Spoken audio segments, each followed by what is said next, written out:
Salut les otaku, c'est Chimie et aujourd'hui on se retrouve pour le 3e épisode de Voyage au Japon. Et pour cet épisode, j'ai choisi une ville qui m'inspirait seulement par son nom, Miyazaki. Avec ses 400 000 habitants, Miyazaki est la capitale de la préfecture du même nom. Miyazaki est bordé par l'océan Pacifique, ce qui lui permet d'avoir une température annuelle de 20 degrés et un climat tropical. Commençons par sa petite histoire.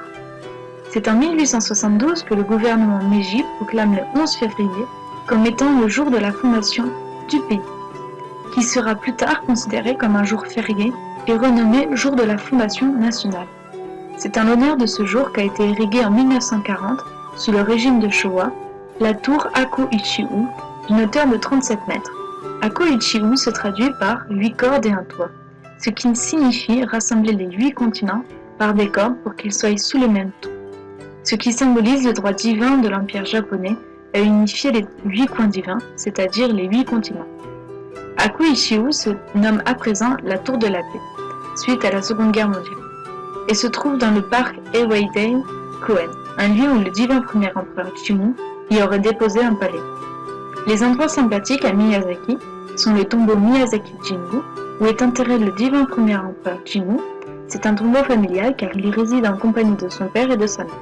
Tous les ans, un festival du nom de Aki no Taisei est dédié à Jimmu-sama. Sama a une connotation divine en japonais. L'autre endroit est le plus ancien sanctuaire de Miyazaki, Eda Jinja. Il entretient un lien avec les légendes de Miyazaki.